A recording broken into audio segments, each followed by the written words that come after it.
They're jacked with Pepsi. I'm there for the pack out. You just got to pack me in. Committed to the bow early on. Like I love getting close and putting up. You cover a range of stuff on here too, right? Like We call this the THP World Headquarters. You know, my grandpa Roy Weatherby. I came into like that golden little pocket where there was like 4 or 5 different bulls. Just You're Canadian? We're doing a Canadian podcast? My name's Douglas Bode. I'm Robbie Denning. Roy Candy. Yeah, it's been busy, as you know. It's been as soon as it gets nice out, Oh man, I get that shooting in, man. Get that volume up.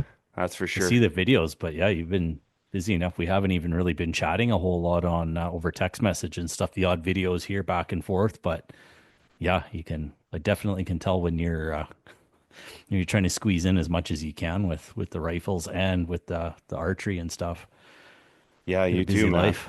Yeah, Oh, yeah. you too. It's as you know, nonstop. Oh yeah, That's the thing about archery that's tricky because you take too long of a break, you start getting kind of shitty. oh man, it's crazy how quick you might not lose it all, but when you're in the groove, you're in the groove. And Yeah.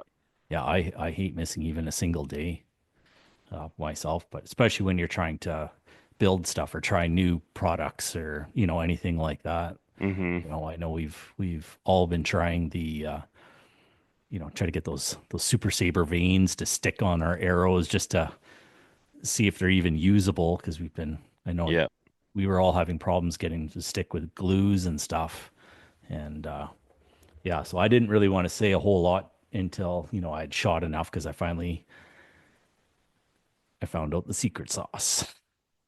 What are you shooting, like a 2-degree offset on that? Yeah, it's pretty much what it is. I've just got a cheap fletching tool. I got to upgrade next year. But yeah, I'd say it's pretty close to 2 degrees offset.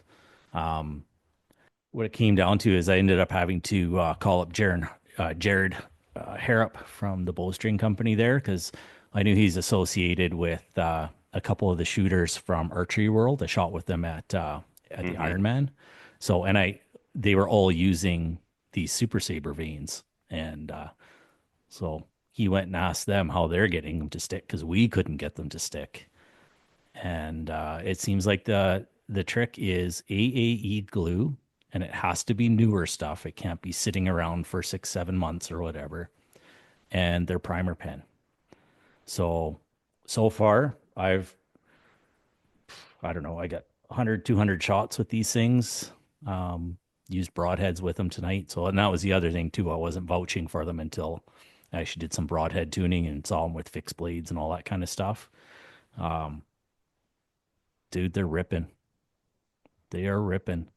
I didn't finish off tonight, but I got up to 50 yards. I had some other stuff I had to do, but, small little itty bitty tiny adjustment on my rest and they're shooting laser beams. Do you pick up some speed? I don't have a chrono. So what I'm going to do is I'm going to bring both bows to Kevin's place because I'm heading to Kelowna in 2 weeks or a week and a half, whatever it is, for the Kamloops shoot. Yeah. So I'm going to head. I know he's got the chrono. So I was like, I'm just going to bring both bows because I have no idea how fast it's shooting. I know I got it maxed out, but I was having some issues with some tears when I was paper tuning and stuff. At max. And I wasn't before. So, talking to Kevin and stuff, we were kind of bouncing ideas back and forth and, everything was bang on timing the whole 9 yards.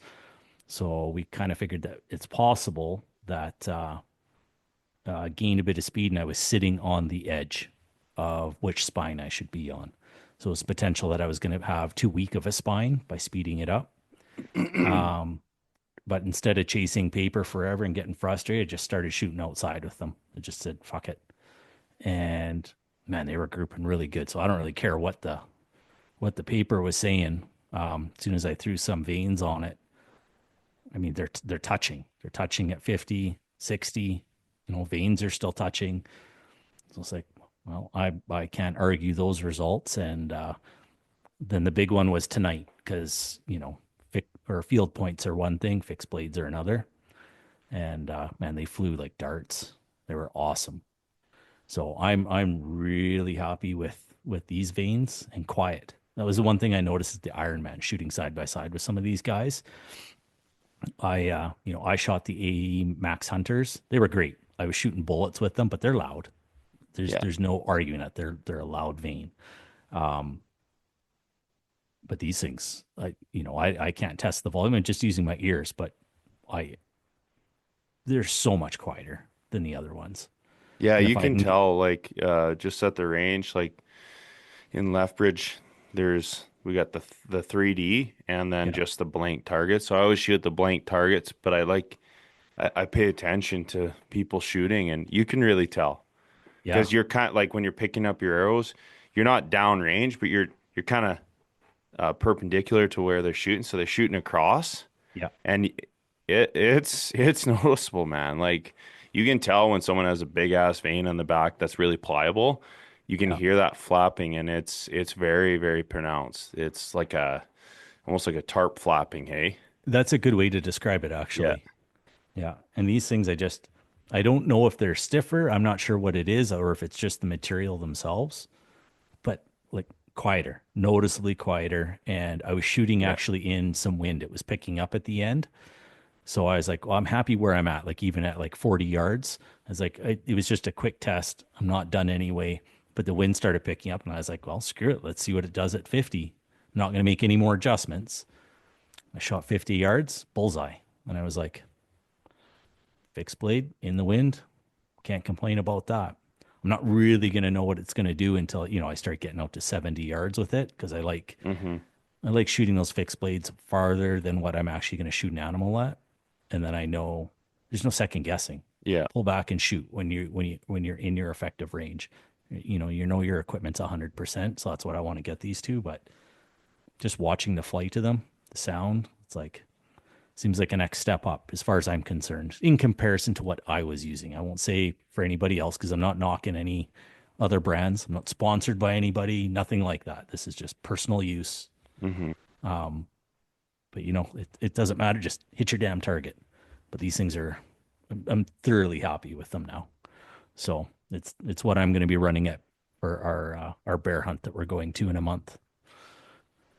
Yeah, I'm Which kind of on the fence. I don't want to switch something, but I I know. put I an know. insert on my arrows, and I'm on the edge of under spine. I always do that. If I think I'm on the line, I'll put a heavy insert, like a collar, Yeah. and then see how they group. And I'm getting lots of left and right. I'm like, that's spine. Usually, um, I've been noticing just in general, I'm at that like 300. I think I need to bump it Okay. to a 250. So do you think you'll go back to kind of where you were? Like, are you going to lighten it up just a little bit? I'm just thinking about for Yeah. our bear hunt because we're going in May, end of May. I'm probably gonna shoot the same arrow, but Okay. then I'm gonna probably go to the HLRs Okay. just because the GPI is there. Like Okay. because I don't like being at 470 plus, like I have in the past, but I just don't like the trajectory, right? Yeah. I like that 460, 461, 465, like that, right? That area is nice because I'm at, roughly 290, 295 for Okay. speed. Uh, but I do notice when it hits an animal that it's a little bit more oomph behind it, right? Yeah. Yeah. I'll be interested to see how fast this thing's shooting because I am sitting, if I remember right, I think I'm at 468 for my total arrow weight, which I just find they group really well. Mm-hmm. And I seem like on 3D courses, like where we are, where it's super tight, I seem to be able to push it through those little windows and holes. So I know I don't have the huge arc. Um, I'm pushing 70 pounds, but I don't have the long draw length like you guys do. Like Mm-hmm. Kevin and you, I mean, especially you got a couple inches on me, but because I'm only 28 and a half inch. So I know I don't have that extra oomph in behind it, but Yeah, I I'm thinking about even extending it a little. I are feel you? like I am a little compressed. Yeah. What are you at right now? Uh, 30 and a half. Okay. Typically, like Matthews, I shoot 31. Oh, okay. Yeah, in that like the solo cam, I was shooting 31 and a half. Okay. Like maxed out like 31, and then I'll use my D loop to get a little bit of extra to fine tune it, but I've been thinking about it. I'm like, Yeah. do I want to Would you, do that? would you just try quarter inch at a time, like maybe with the D loop, just Yeah, something quick that you can cut off and go back to, yeah. I have tried that. I did extend it a little, and I know like my draw length's 30 and a half, but I did extend it a little bit just to Okay. kind of feel. I just want a little extra ability to articulate in Yeah. my release because Yeah, I feel without like I affecting the can twist in your torque a string. little. Yeah, Yeah. I was gonna go to Spectra just to get a little more pliability instead of the On traditional D your, loop. Yeah, oh, on the okay. D loop material. What are you Just running right now for that? uh, I'm just I was running Spectra, but I ran out. I had a Okay. little bundle of it. Now I'm just like standard BYC, Okay. Yeah, that's what I got is BCY. that. I got the 23, not Yeah, the that's 24. I what I think was. 24 is what most people use. Yeah, this stuff, the one on my bow right now is 24. Oh, But okay. I had 23, but I was on my turbo. Yeah, so Gotcha. Gotcha.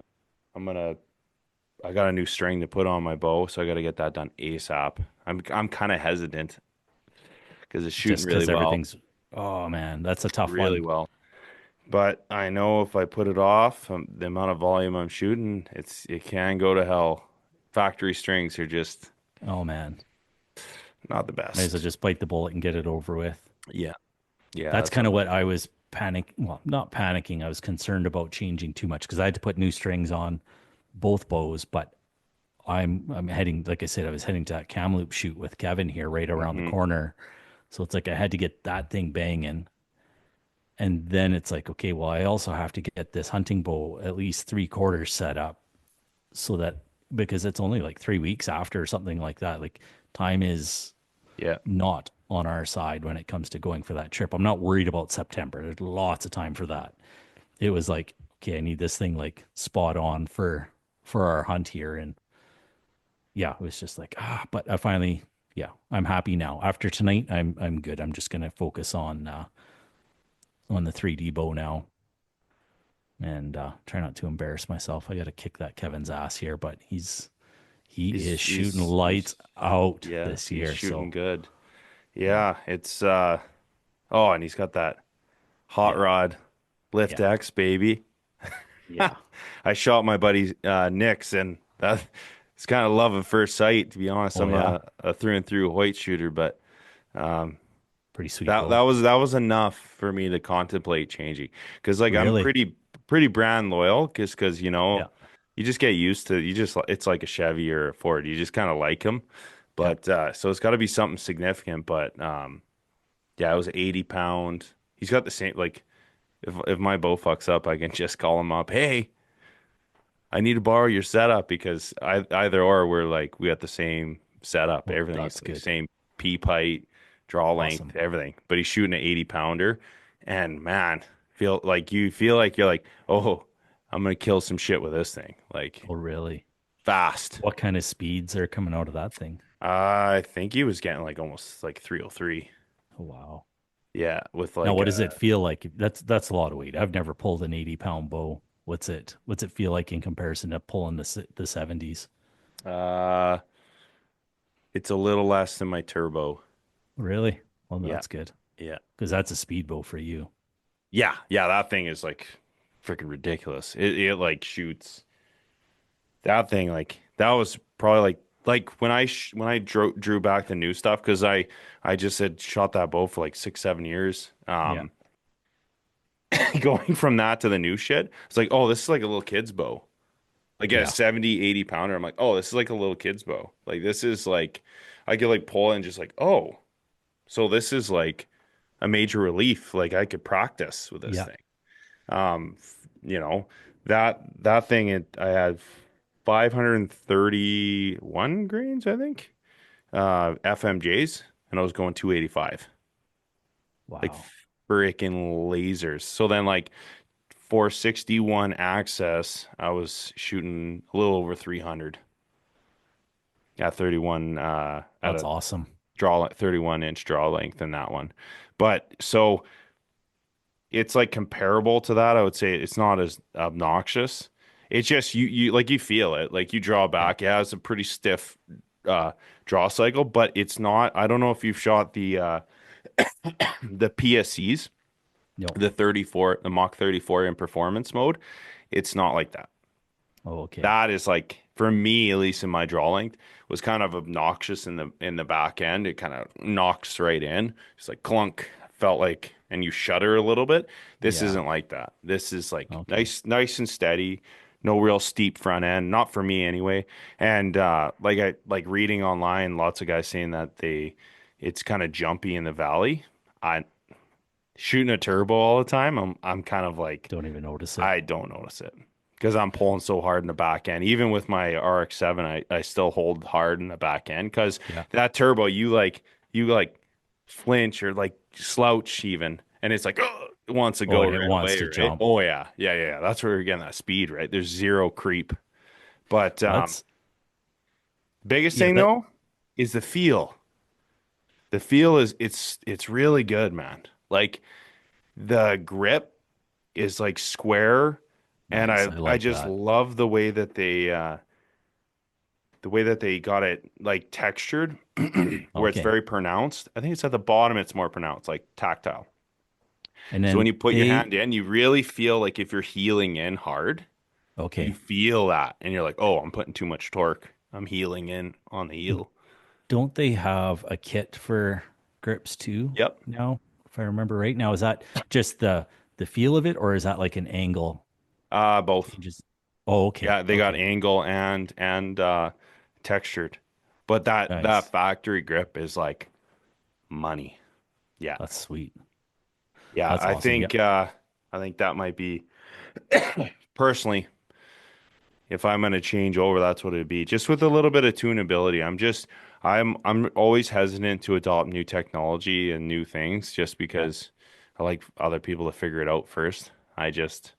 Just from my background at work, I'm like, Oh yeah. ugh. Anytime I Let see something somebody that's else like battle for double it. planetary carrier bearings and like weird stuff, I'm like, oh, that's not gonna work. I just look at stuff, I'm like, oh, so we're torquing the limbs instead of, Yeah. tilting the cams. Just the way, just like Bowtech versus Matthews. I'm always just Yes. curious how that all plays out, right? It's good to let people figure it. It's like a new engine in a pickup truck.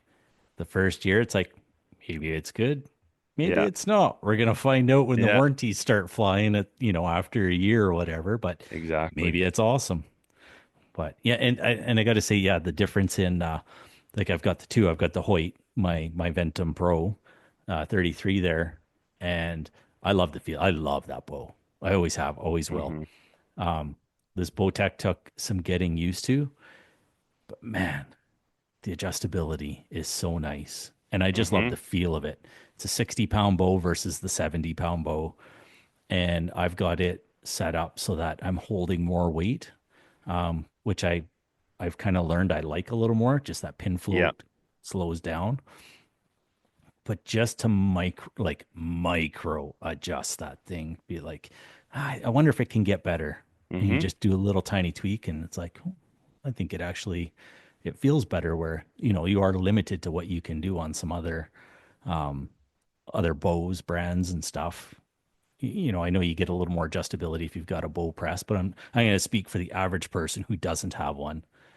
The amount of stuff you can do is insane with these new bows. Like just like you say, whether it's limbs or cams rolling back and forth, whether it's um, cam lock technology or something like that. Like I don't know what they call it for the bow tech, but instead of twisting cables, I you've don't got know. like I a think it's deadlock. I think that's what it is. deadlock. Yeah, Deadlock. deadlock. Like, yeah. There you go. So I mean, instead of twisting cables or untwisting cables, they've got a set screw and everything, and you can stretch them out and twist them in Allen key. It's pretty sweet. So Yeah, it's yeah, I don't know how those guys do it. They keep coming up with shit. I I'm wondering when they're going to run out because I don't know what else they can do. It's I I mean, think they awesome. go, Keep going, guys, because thank yeah. you. Thank you. I feel like they go back and forth between feel, comfort, and speed. Yeah. And they just kind of perpetually try and improve on little things. Um, and solving problems when you create innovative things, right? Because Yeah. I think you induce problems, like especially with the like how lightweight everything is becoming. Like that's the only reason why like the Hoyt, it felt good, it shot great, but ultimately it's more expensive, so there has to be the weight has to be less. Like I wouldn't have bought that bow if it wasn't half a pound lighter than the Phase 4, It's fair enough. right? Just because of that fact. Like Phase 4 shot pretty close. They're flagships. They're the best, right? So like, the feel is so minute, the difference between the two. So it comes down to, okay, this is a half pound lighter. All right. Yeah. Well, and the cost, I'm always just trying to get the best because I'm going to hold on to it for a bit. I think, I'll hand it to the guys who can shoot a different bow every year. I typically don't like that. I like being very used to my setup and like the old faithful kind of thing, right? Like an old pair of slippers that Yeah, just like a feel pair of good. boots, You're right? just used to them. Yeah. Yeah, it fits you. And nothing And wrong with and them. and like I think something that like obviously everybody focuses on the romantic shit, like oh, like how it shoots the hand shock and how smooth the draw. But Yeah. like when the first thing I always do, just because I'm not typically shooting that much when I'm hunting, right? Yeah. You're just carrying that fucking thing for days and days on end. And stocks, I always look at like the ergonomics of the carrying ability of it. Yeah. I always look at that.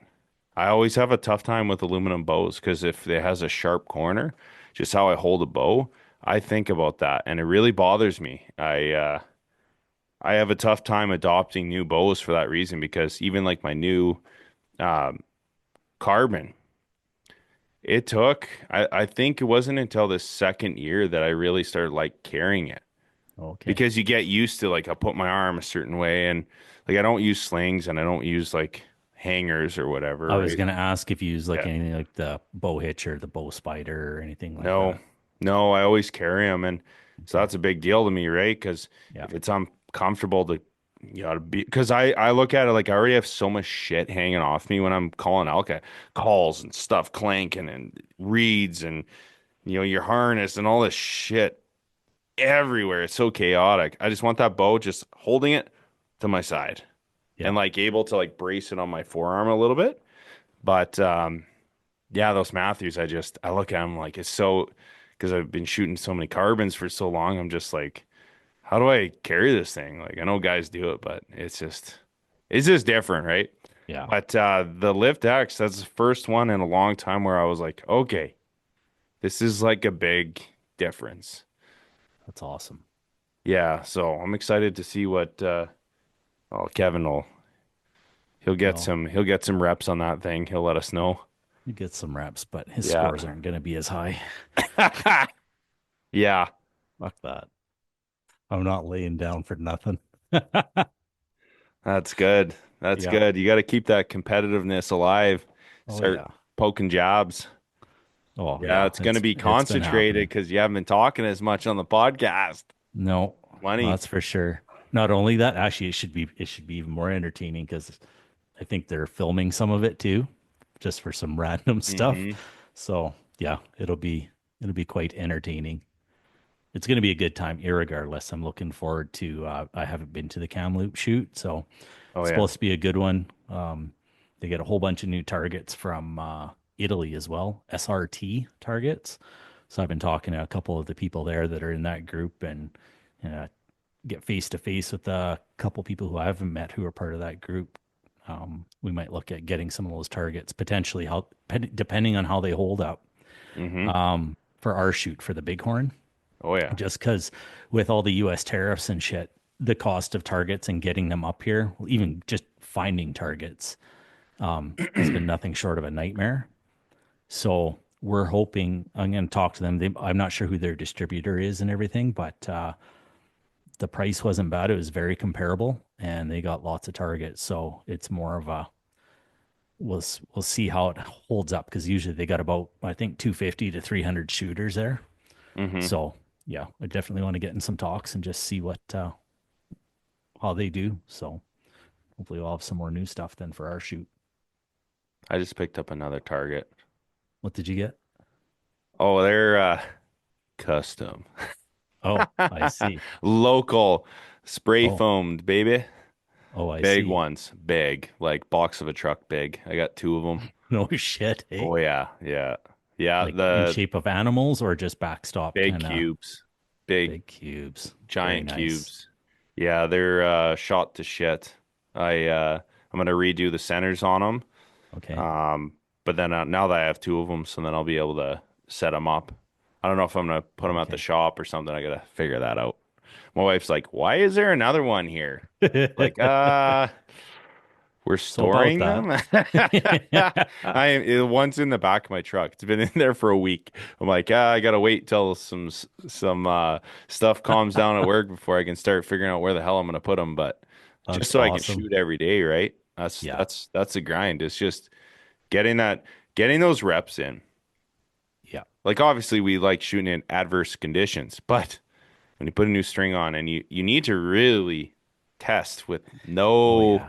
no other elements, no wind, no headwind, no side, shit. Just getting those reps in where you got that aggregate average of like, okay, I'm hitting high, but that could be from the light conditions through your peep Yes. and just how you're feeling. If you're feeling really tight, muscle wise, your back's tight or something. You can start shooting a bit higher, shooting a little bit low, but aiming, and that's something you can speak on. The mentality Oh man. changing from like hitting something pretty big, Yeah. pretty small, but pretty big versus Yeah. I am aiming one arrow exactly on that X Yep. and chasing that X. Oh man. What's that been like?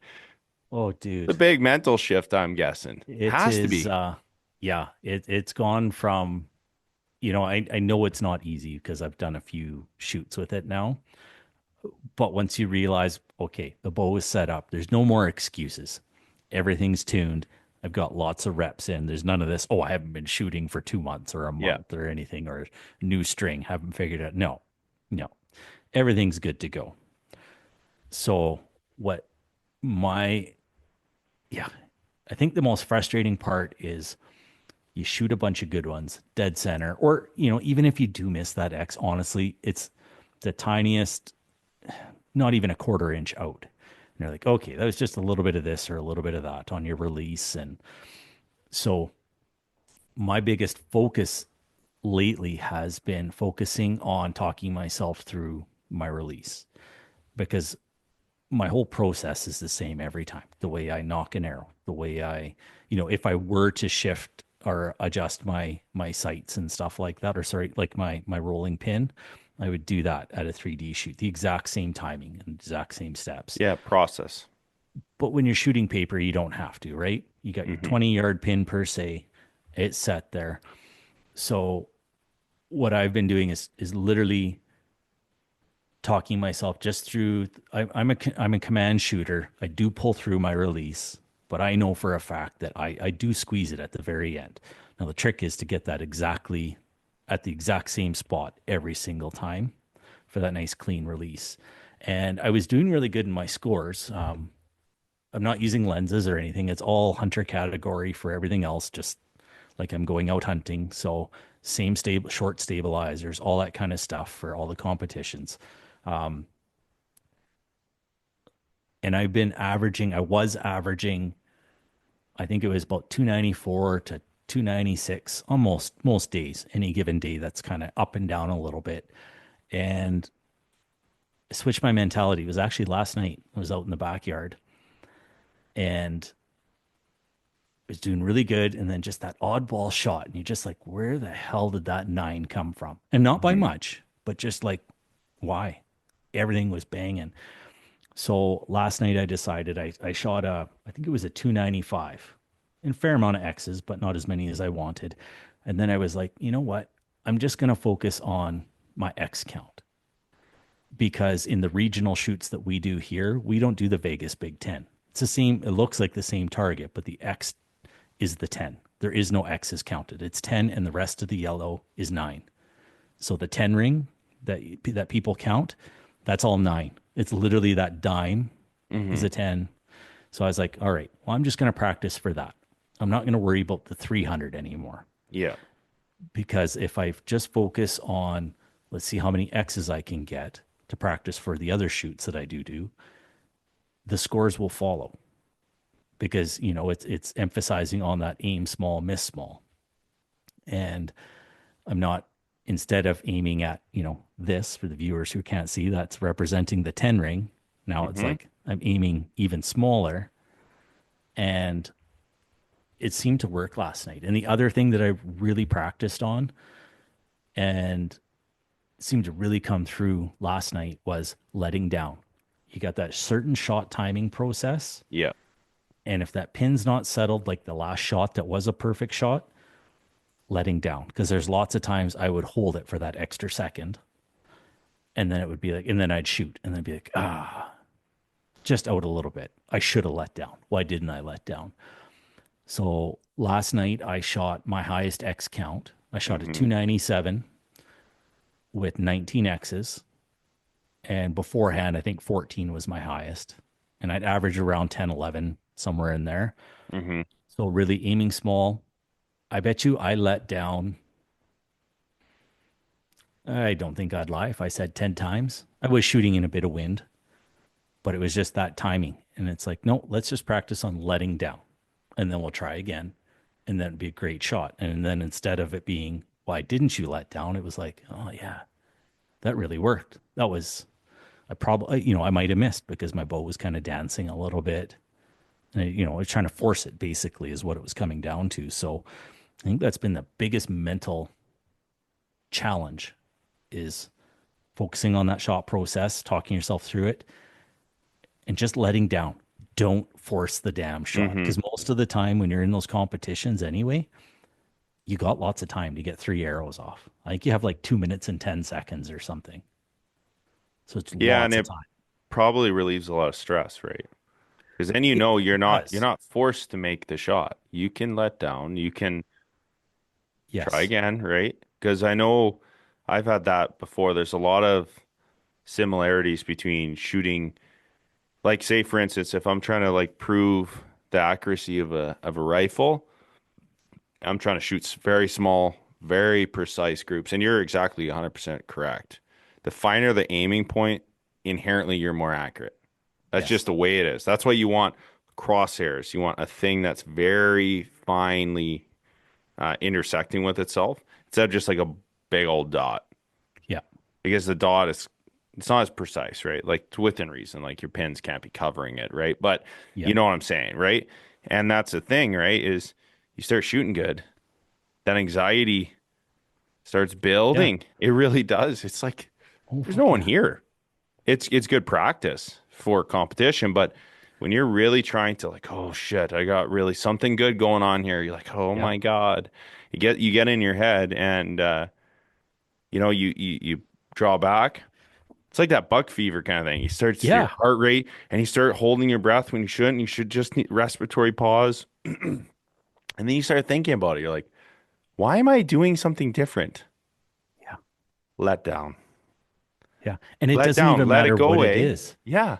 It doesn't matter if you're shooting your rifle and it's like your 5-shot group and it's your fifth Yeah. shot, your Yeah. 4 are stacked. It doesn't matter if it's just your first clean round, or that's your goal for the year is clean Hmm. rounds in 3D. So you want to shoot Yeah. par, or, just don't shoot an 8. And then it's like that last one. It's like, oh yeah, last target. And it's like, just don't shoot the 8. And it's like, why am I even talking about the 8?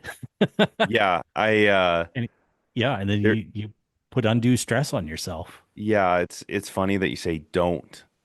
Yeah. Don't. I got a little bit of coaching from Tom here at one of the local ranges, and he's, your resident old guy. He shoots target lots, and he's just one of those bros, right? Like played hockey, played all sorts of sports, Yeah. done everything.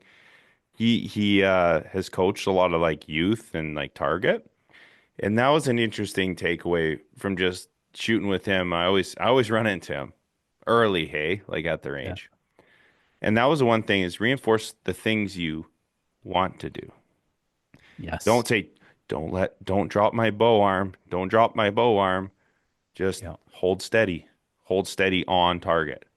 Yeah. Hold steady on target. Instead of, getting loud in your head, instead of just saying the thing you don't want to fuck up on. Yeah. Because Talk about the positive things that you're yeah, going. Yes, pin is yes, on there. Pin is floating nicely. yeah, Pin's in the middle. Start pulling back. Start pulling back. yeah. Oh, I'm Yeah. shaky. Let down. Yeah. I'm floating low. I'm floating And low and then hopping up. Like it's easy to talk about just let down. Oh yeah, yeah. Every one of us, and anybody that tells me any different, I'm calling bullshit on them. Every single one of us at some point, it's like, oh, I can still do this. I can do it. I can do it. I'll just squeeze it off. Oh yeah, I got it. It's in there. It'll go. it's not And you worth it. always regret after. I mean, unless it goes in. But I think that's the problem is You're reinforcing enough, it. enough random ones do happen to turn out to be, a decent score. Not that it was a good shot, Yeah. but it just happened to land in there. And then it's like, oh yeah, next time I can do the same thing. Whereas if you would have let down, you probably would have scored, well, you would have scored the same, if not possibly a little better, but it would have been a full process of a great shot instead of you got lucky. And what You are know what you I mean? reinforcing, right? Like Yeah. what habits are you reinforcing? It's no different than shooting too much volume to the point that you start shooting like shit and you're just pumping out reps of garbage, right? That's why I like keeping track of, like exactly like you're doing, keeping track of scores, Yeah. because then you have some sort of metric, some sort of indication of when you make a change, is it positive or negative? Yes. And I don't know about you. Tell me if you're different here. So because I've been doing minute changes and I've been working a lot of form stuff with these two bows, getting them set up. I was really focused on my chase to 300. That's my goal for the Yeah. summer. But I started getting to the point where I felt I was getting a little too nitpicky, and I won't say losing the fun because any day on the range is fun for me. I love shooting long distance shit, just longer. Yeah. I love grouping at 60, 70, 80 all the time. So I had to actually take a step back last week and I headed down to the shop, and then I was able to, confirm again, always going back to confirm stuff, making sure my sight tapes are good and, Yep. stepping back to 60 and grouping and stepping back to 70. And it's like, oh yeah, this is my jam. This is what I actually like to do. I love the short stuff. It's fun, but I love the long stuff, I shoot especially when better with you're long grouping good. bombs, man. Yes, absolutely. Don't know what it So is. I can shoot almost tighter, depending on the wind, at 100 versus 40. Sometimes 40, I'm just like, you're just not, you don't even care. You're like, yeah, yeah, think, oh, yeah, whatever. Yeah, it's like, it's 40, yeah, 60, 70, then 100. I'm hyper focused. And that's the thing I've tried to focus on is how do I capture that level of attention mentally yeah, in every single shot? Because, I just found that I'm always cheating. I'm always rushing on the close stuff because it doesn't matter. I know I'm gonna hit, right? I don't have to give it 100% attention, right?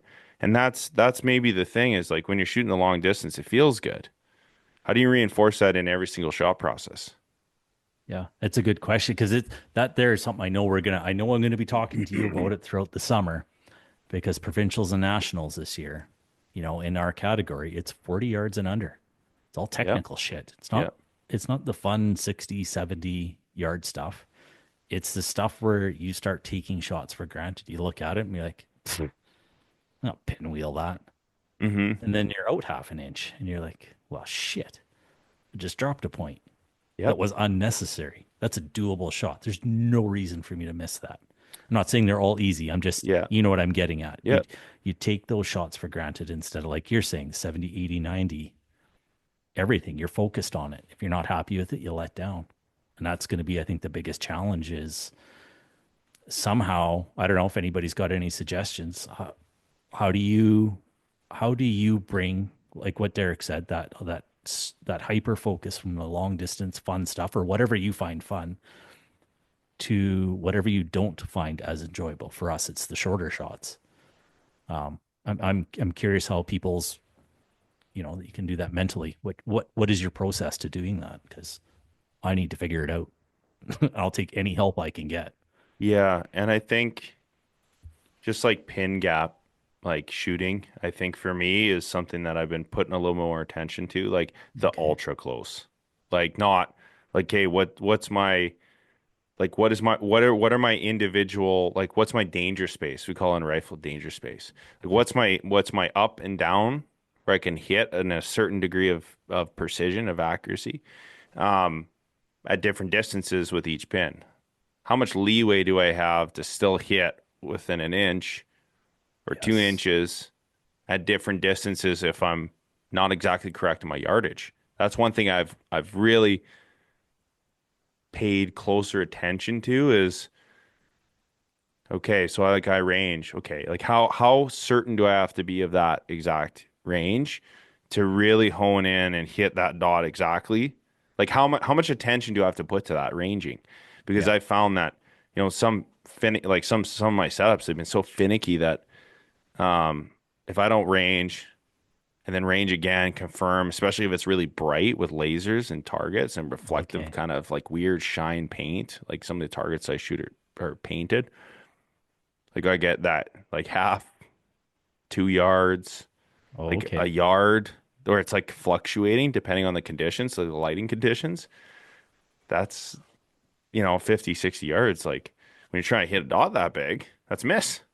Yeah. That's a In big deal. your head, you're like, I'm not hitting the black, even though it's a small dot. Yeah. So like Pretty how good to, shot. yeah, it's Just a good not where shot. you wanted. Exactly, right? And that gets in your head. And then so, understanding like, okay, how much leeway do I have? How much forgiveness do I have at different yardages, especially for like a hunting dynamic situation? Yes. 30, Well, like you say too, 35. knowing your gap in that animal you've got, and you zoomed him in at 50, 51, 52, whatever. Yeah. Now it's taken a step and you're like, shit, okay, I don't have to worry about it because I know I got that little bit of leeway. Exactly what you're saying. Like, you're still going to hit that kill zone. Yeah. When you put, For an elk, I like that 80 yards. It's like 80, bang on, 85, still holding at 80, yeah, bang on, like low, but only low by like 10 inches. yeah, Not like I need to be in that kill zone. I need that 20-inch kill zone where if I'm planted that right in the center of the lungs, if the elk walks away or walks towards in between me ranging, I can't re-range. You're drawing back. Like shit's yeah, happening. Right. So I always think about that like forgiveness zone of like, okay, I got my up and down. I'm good. Smaller, smaller. That's why I increase speed to give me yeah, I like more that. more forgiveness.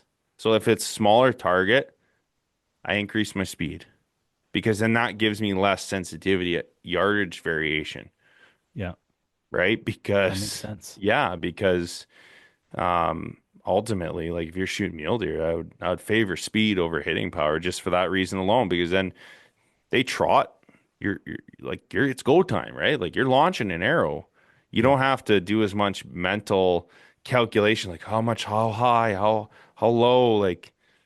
You're still holding on target. That's a good security blanket for a guy. Okay, I stepped away a little bit. Okay, hold high on the kill zone. yeah. Don't leave kill zone.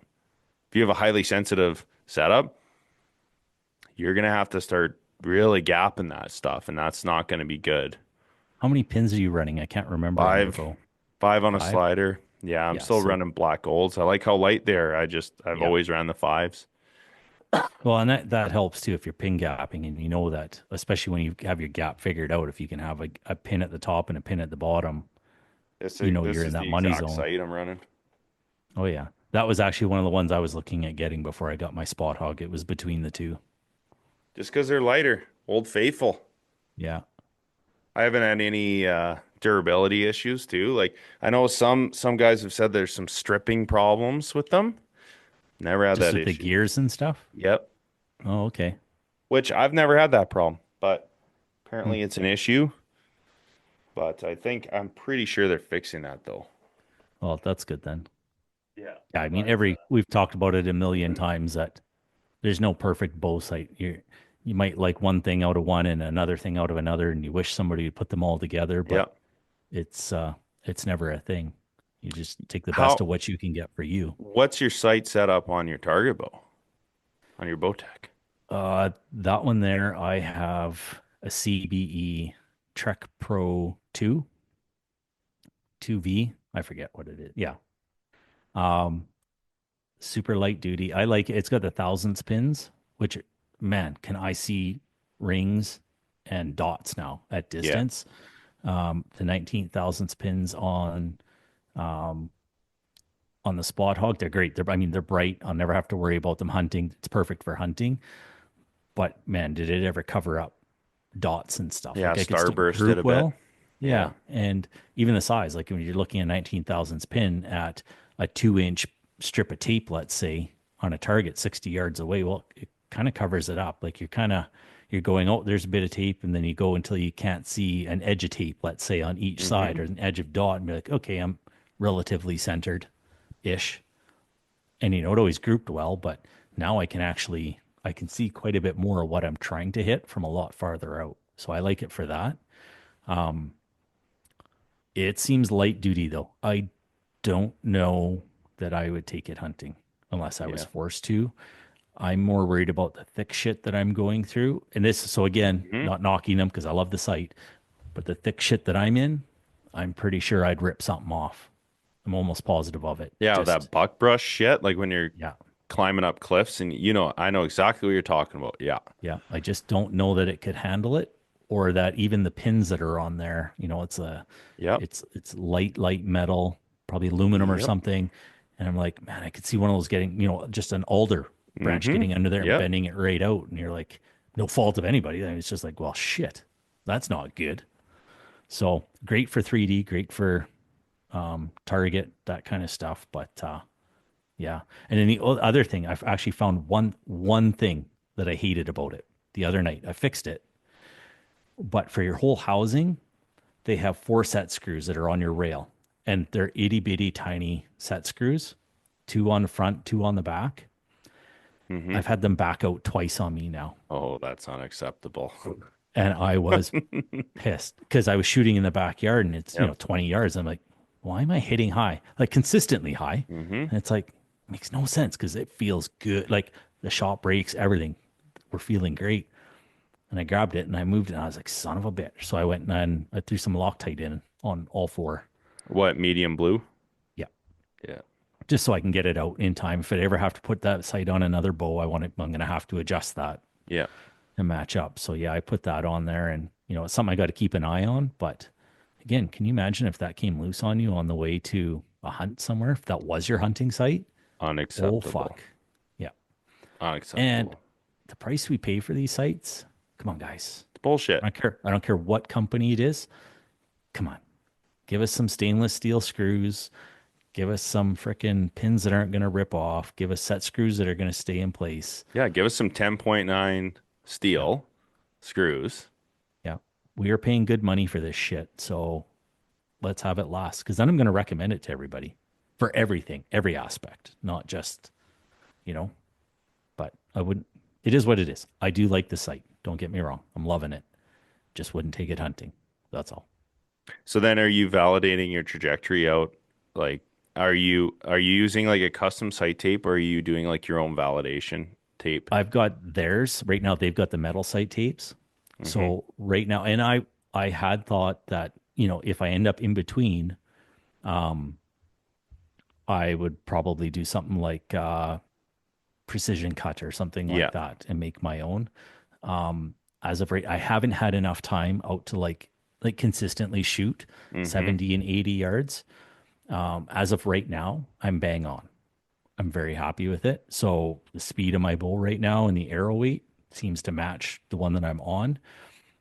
I'm going to need a couple weeks at 80 yards, like just to get those practice reps in, to see if everything still lines up. That's the only way I'm going to know. Past 80, I don't find that I can shoot well, but I don't think I'm consistent enough if I'm hitting a line that I could make an accurate judgment as to whether I'm up or down one.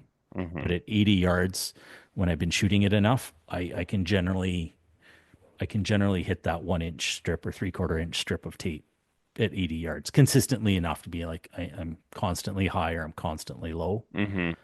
I don't have enough reps in yet with it because I've been so finicky on getting everything set for this other stuff. That's next. Yeah, eyesight is it's a big limiting factor, right? Like, I know for me, just with my previous experience, especially like bench rest level shooting, high magnification, you have to be really careful with your perception of the target. You have to be really aware of, is it hot and high light situation or Yep. cooler in low light situation?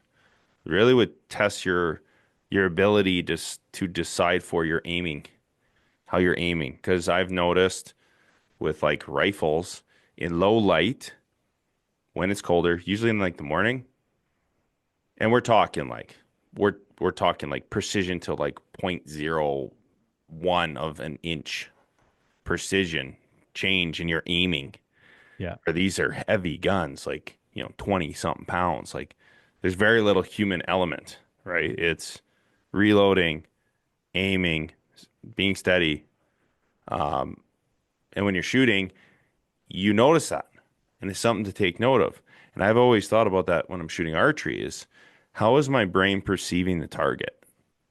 Like, do I Yeah. have a lot, like if it's 30, 40 degrees Celsius, do I get heat waves that are like we call it, like if you're shooting at extended range, boiling mirage is what it's called. I hate shooting in that because the target dances, it Okay. moves, and you're seeing it perceived high as well because Okay. the light is getting bent as you're perceiving the target in between you and the air.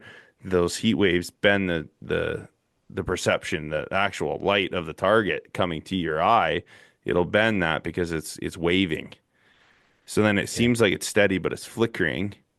So then you gotta just it's something worth focus on. Like if you have something consistently happening in low light, like is it how your peep and your eye is seeing the shadowing effect?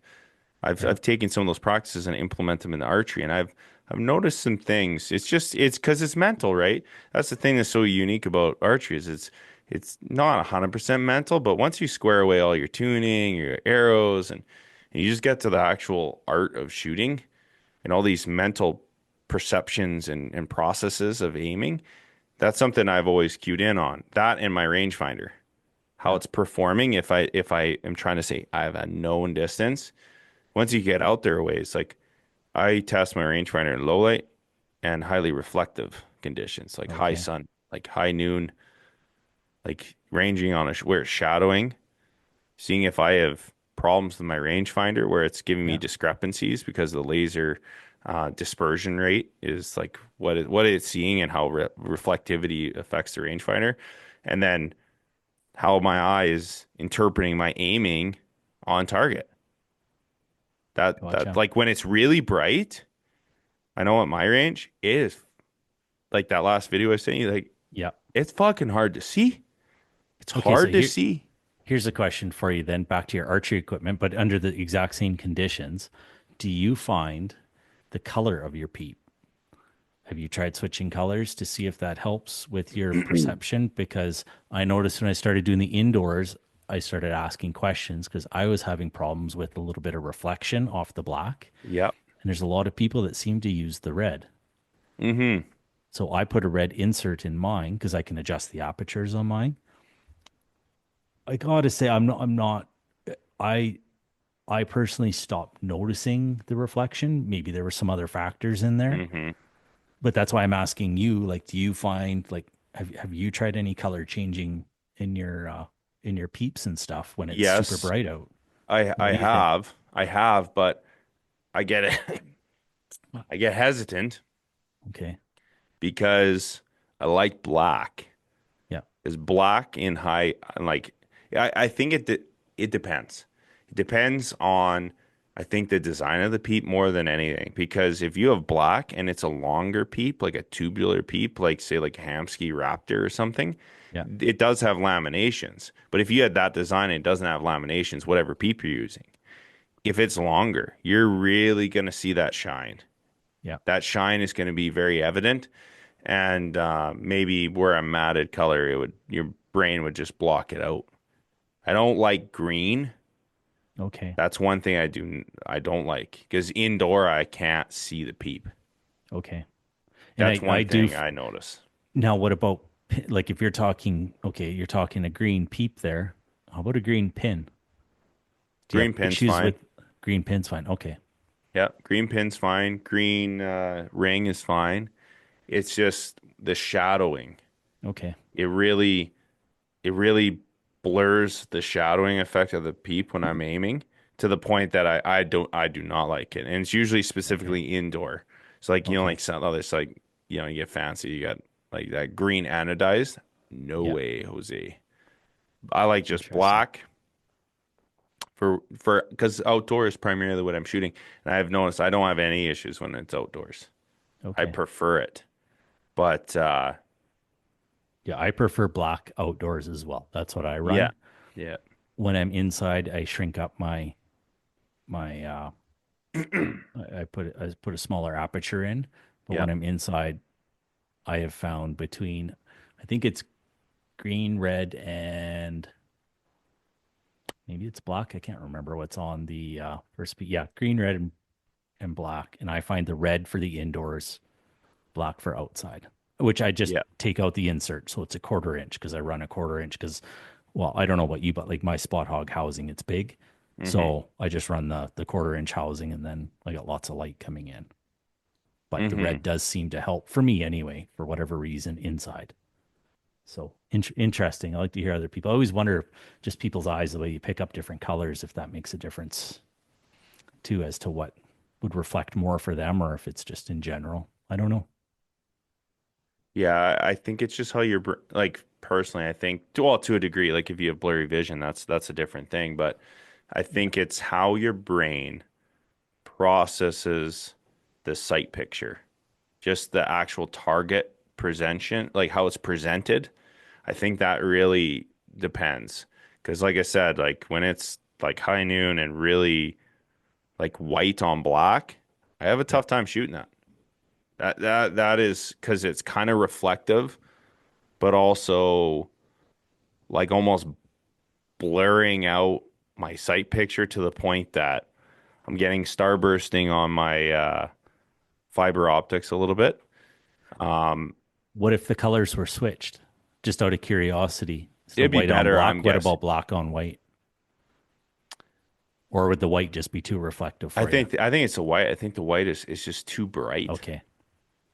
and to the point that it blurs the target, like Okay. the black. That's why I can shoot as good at 100 yards as 60, 70 is because it's the same fucking dot. Yeah. It's fucking blurry.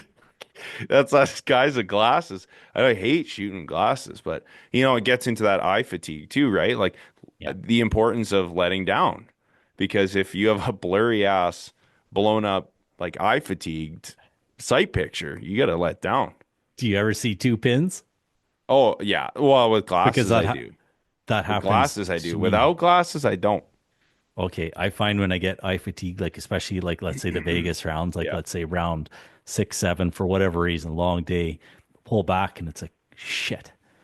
I got two pins now. They're Yeah. both looking not bad. They're dancing nicely in the middle there, but which one is the actual Yeah. pin? And it's like, yeah, I better let down. Yeah. Blink my eyes a bunch and then oh yeah, back to one pin. That's way better. Yeah. I usually get that with glasses, and that's why, Okay. oh man, like I've drawn back on a bull elk with my kids and wearing my freaking glasses. And I drew back and Yeah. I had multiple shitty things going on. Bull is bugling 30 yards. I had to like draw back and I walked all the way around this tree to shoot him. So I had to like creep around this little edge to shoot him. My glasses tipped down to my nose Oh no. and I couldn't see my peep. Oh So I no. drew back. I'm like, fuck, I can't see shit. Freaking hip nudge my nose with my release hand and then like back my head all the way out and then come into my peep. Oh shit. That's how, because it's like and guys like they don't think about that when it's like low light. Yeah. Low light, it wasn't last light, but when it's a tree covered canopy Yeah. and you know how the mountains are, like Yeah. that sun comes down, it's like you can't see shit sometimes. So you really have to focus on aiming in those high stress situations. And that's the thing. As soon as that happened, Yeah. I hate shooting with my glasses just for that reason Oh alone. man. I can't hunt with them. I can shoot with them for target Yeah. 3D, but I found out last year when I was mule deer hunting, just that cold weather, and then the Oh, hot face and your fogging. breath, and it Oh, fogged up, and then it was man. like, nope, okay, I finally get what everybody's talking about. Just Hmm. with that aspect alone, I'm like, unless I am forced to shoot with glasses, I'm Major not doing handicap. this. Oh yeah, I was just like, I can see so many times where this would screw you right over. But yeah, oh well, is what it is. I'll try to go without for It's as long as tough. I can. It's tough because I can see shit so much better. Like Yes. actually like seeing the animal first, you can see them so much better. But you have so many handicaps with that. Like the fogging, if you especially if you're pushing up hard on like a hill and you got to get to the top, it could be an opportunity to get a shot off. And then you got fog glass, it's heart rate's up. You're not able to see anything. You've got double vision, and then just the whole like I thought about it too. I've had sometimes where like don't get me wrong, I take it easy. I take care of my shit, but with glasses and hunting, man, like Oh, if they're bent, that lens, I had one where the lens was oh bent. man. It really altered my perception of my pin. Oh That's yeah. something that really bothered me again about trying to wear glasses while hunting. And I'm on the edge where if I get severe eye fatigue, like obviously it bothers me, but when I'm out hunting, I can get through it. Yeah. But yeah, I had a lens pop out a bit. Oh shit. Oh, Yeah. crazy. Worst scenario ever. Because it's kind of like cocked off and it's just like your vision's like, what is going on? That'd almost be like what I deal with progressives, except Yeah. somebody's tilted them up, so now you're fighting something that you can't fight because they're actually sitting on your face, like your Yeah. frames properly, but your Yep. lens isn't. Oh man. Yep. Yeah, But on a I on a fucking mule deer, man. 30 yards, wind blowing.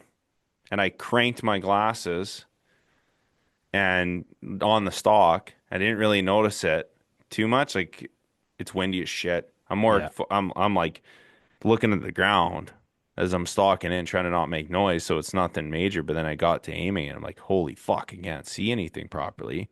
Yeah. Let down. Oh, busted. So that's why I've went away from glasses when hunting. It's too much of a pain Yeah. in the ass. No, I But hear you. those targets And look I crispy. oh man, even hiking and stuff like getting trail Yeah. cameras, the amount I can pick ears out. You know what I mean? Like a little bit of nose movement through the thick and be like, whoa, what was that? You take your glass off and be Yeah. like, see anything and put them back on, be like, oh no, there's an animal there. And without them, maybe I see it before it sees me, but I think more often than not they see me before I do without them. Do But you know yeah, where I definitely. noticed it the most? Trying to look for my bull. Oh really? Couldn't see shit. Tired as hell. Yeah. Didn't have my glasses with me. And that's where I really noticed it. I was like, I'm trying to pick apart like really precise. Like obviously I'm glassing and I'm moving around, but it's like Yeah. that's where I really noticed. I'm like, oh man, like that's maybe why I do want my glasses with me sometimes. Like obviously shooting, hunting, and like I can see everything I need to see, but when I'm trying to find a speck of blood It's nice at to a have that distance extra. or a Yeah. tine or a reflection of a hoof, and just with the naked eye, I could have covered more ground, right? Because then I could see my Yeah. immediate area, scan it, and I could see crystal clear, and then glass it with my binoculars. So I usually have mine in the truck just so they're with me, but not with me. But if you're in as deep as what you have been, like with last year's bull, I mean, I wouldn't be walking back to my truck to find my glasses. It would be nope. like if I got a hind quarter out to them and I felt like I needed my glasses to see better, I'd grab them out of the truck. But yeah, they're just With that ticking clock, right? yeah, not a chance. Not a chance. No. Yeah, it's interesting. It's just figuring out what works for you, right? Yeah. Like Tinker. obviously You got to to the tinker and you listeners, got to right? figure it out. You gotta, yeah, you don't know until you start figuring this stuff out on your own, and like even with like the veins, like maybe like lots of guys, blazers kill shit, man. Like Oh they're yeah. readily available. Most of my bulls have been killed with blazers, like my bull moose blazers. They work, man. It's Yeah. just trying to increase the odds in your favor.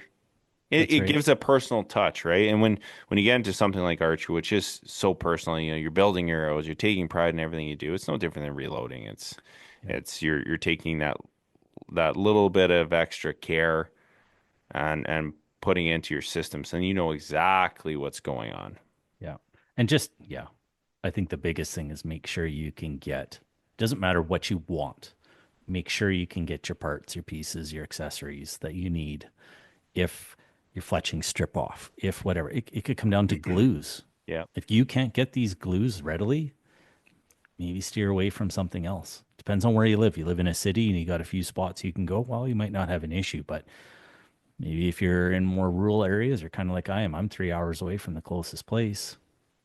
Oh, and the It's price of all things. online and the price of things. So keep it all, like it doesn't matter what I shoot. I'll give you recommendations as to what works, what doesn't, like with what glues potentially work on, maybe some veins that we've managed to figure out how to stick. But So what good is your shit hunting works arrow? right here. And got the still the same as last year, just the Gold Tip Hunter Pros 300 spine, um, two 125 heads, Yep. and I have I got the fact weight system. I can't remember what I put in there. If I put 20 or 30 up front, I'd have to pull them out to see. What's the insert style The inserts, it's just like a regular insert, except they got threads on the back. I don't have one with me right for the here weights? Yeah. for the weights. And then you literally just screw Is it in. exposed on the end or is it like a hit insert style? No, it's all inside. Well, it's exposed on the very end by just a tiny bit. Like you can see. Yeah. Here's one right here, actually. So you can see. Oh yeah. Yep. That's it right Yep. there. Um, and then I just have this long Allen key that you need, and you just Yep. take off the knock and you feed your weights up, and it's great for experimenting. If you want to try a little bit of extra weight, see if they group together, or if you want to take it out. That's kind of the tinkering part. It's good for So- knowing too if you're on the edge of your spine. Yes. Add a little weight, see what happens. It'll That's tell right. you if you're underspined. So that's why I like it. Seems to work good. I changed from the kind of Nox was I running here? Gold tip Nox. So they got the longer ear. So I switched from those. I wasn't having any major problems with them, but kind of went to I think they're IP6s. So Oh a little yeah. shorter throat and everything in them. Just trying them out just to see if I can eliminate some of the inconsistencies. There's always something, right? Like they all fit nicely, all that kind of stuff. I got the strings made up from Jordan there for these new knocks, just so you get the proper Yeah. knock fit and everything. Was finding a little bit of inconsistency with my knock fit with the gold tips. Could have just been the ones that I've got. There's so much to knocks too. What batch they came out of, which part of the mold they came out of. So I just, again, tinkering. So I'm just trying these out, and so far so good. Yeah, seeing if something's noticeable. Yeah, and I'm not throwing out the other ones. I just put them in the package, and maybe there's another setup down the road where I use them again. Yeah, so that's pretty much it. And then the way everything was flying today, I'm gonna run those Super Saber veins, 3 fletch. So I'm going from 4 to 3, just because Kyle, the man who builds them, says 3 works better, and so I experimented with 3, and the way they're shooting, I can't argue. If they're shooting laser beams, they're shooting laser beams. I don't need to go to 4 then. As long as I keep up on my, keep checking the tuning and all that kind of stuff on my bow, make sure everything's 100%. Should be good. And like I was saying earlier, total arrow weight, about 468. I'm not a high FOC guy. It is what it is. Whatever it finishes off as, I don't care. Yeah, like 12, 13%. Yeah, sure. I'm sure it's somewhere right in there. I don't gun for that. These arrows just group really good with my bow, with the speed that it is. That's all I care about is how they group. And if I can keep touching arrow shafts at 60, 70, or at least touching veins at 70, I'm good. That's all I care about. And I know the weight of it I know it's up there, so that I know I'm going to get good penetration and stuff like that. How about yourself? What do you? The Rip TKO Elites. Okay. I think I was running the 125s in the front, And I like that just because I like having the weight in the broadhead, just personally. I just like, well, it's kind of bit me in the ass, to be honest, but I'm so committed to it now, like just with the broadheads that I have, to the point that this is just what I've always shot as a 125, just because then I'm getting more weight in the actual broadhead, not the insert. That's the mentality I have on that. So 125 using a hit insert, with a number 2 Easton collar, Okay. the match grade collars. But I'm gonna ditch the collar because I think if I put the collar on, I'm noticing it's only like 16 grains, I think, but I'm noticing like I'm on the edge of my spine. Oh, okay. So it's pushing you over. Oh yeah, I'm really there. But again, if I go higher weight, like stiffer spine, my weight is going way up. So, I'm on that line. That's why I think I'm going to go with the HLRs and 250 spine. Definitely can't shoot any of the access arrows because that would put me in like 480 range. If I go with I think the 260. So yeah, I'm shooting a 300 right now. AAE hybrid vanes. I am gonna change that up potentially. So yeah, like with the vanes, I think what matters more is just understanding the broadhead you want to shoot. Yes. So if you're shooting and this relationship between restorative torque and drag, right? So like if you're shooting a mechanical, you don't need that much restorative torque. Yeah. Right? Like because you don't have an air dam, like an actual wedge-shaped object on the end that's catching lift. That's why restorative torque matters, because it keeps the arrow on the same plane, especially if you're shooting longer distances with like a fixed broadhead. It's going to have that lift, right? It's going to have additional drag and it's going to lift off. And that's what that higher height, like a Super Saber or the Iron Will stuff, anything in that, I think it's 5.8 range for height, has significant, and high in the back, has highly efficient drag, that it's gonna, like, it's torquing up. It's like it's torquing and spinning up the arrow, but it has more torque. It's not just arrow spin up. Like when you go like a max helical, you're getting a lot of spin for stabilization. But when you have an object that's creating a lot of drag where it's tilting you off target, that torque behind the actual design matters a lot more, because that's going to allow you to power through and it's going to correct that flight pattern, right? Yeah.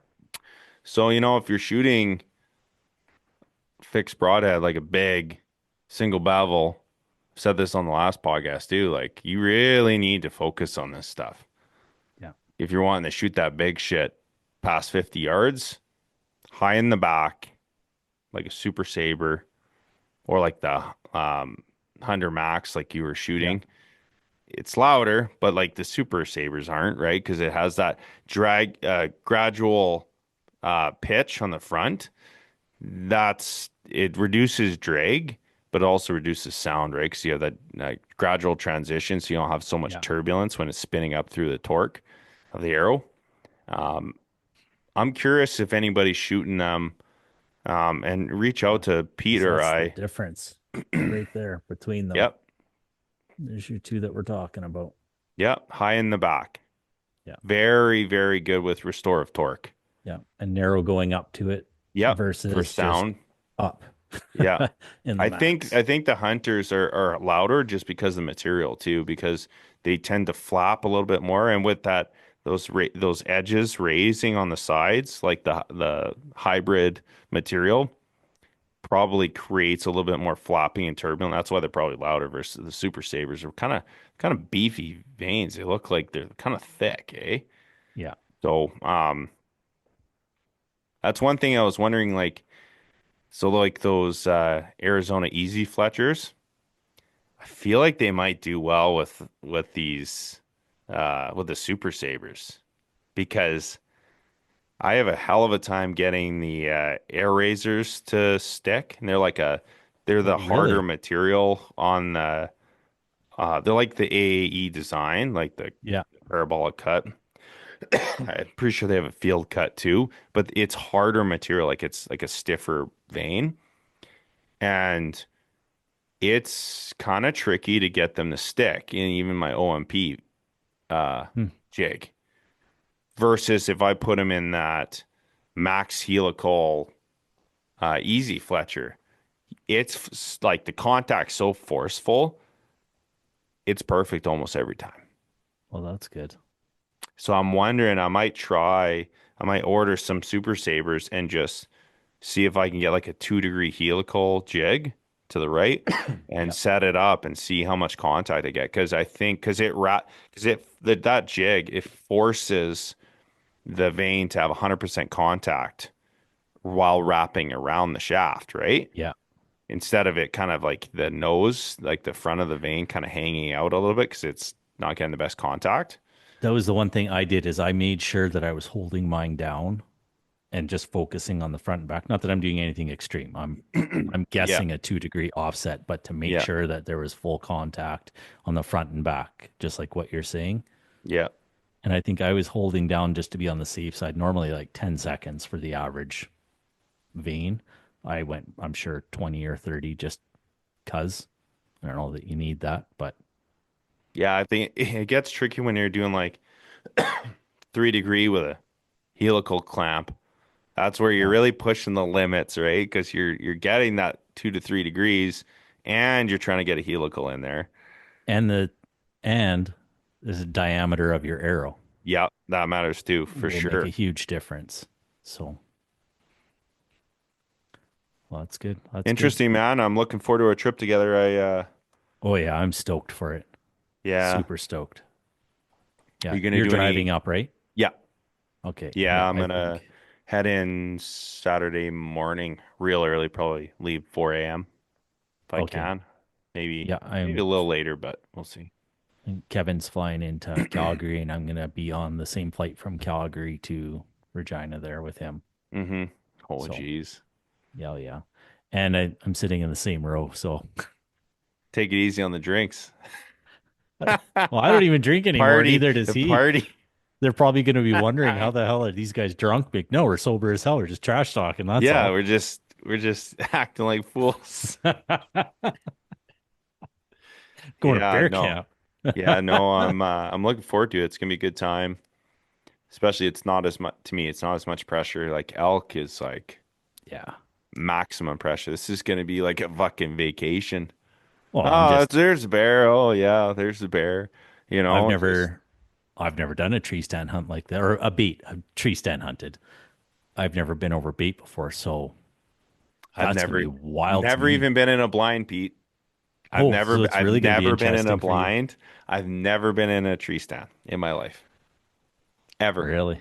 Ever. You're gonna fall asleep at some point. I'm going to tell you that right now, especially if they're comfortable. I don't know how many naps. How can I get out of the street and get in there? Yeah, get in there. I'm a ground guy. You better figure out what kind of snacks you like, because that's one thing I learned is you get bored and you're like, I'm a little snacky right now. What can I have that's not in a big like crunchy bag? Yeah, even this past year, like sitting water, fucking brutal. I couldn't handle my. Oh, it's okay. It's been like 60 seconds. I wonder what's over that hill. There might be an elk over there. Oh man. Yeah, it's gonna be entertaining. Yeah, it's gonna be great. Well, Pete, nice chatting with you. You betcha. All right, we'll talk to you later, bud. Yeah, get after it, guys.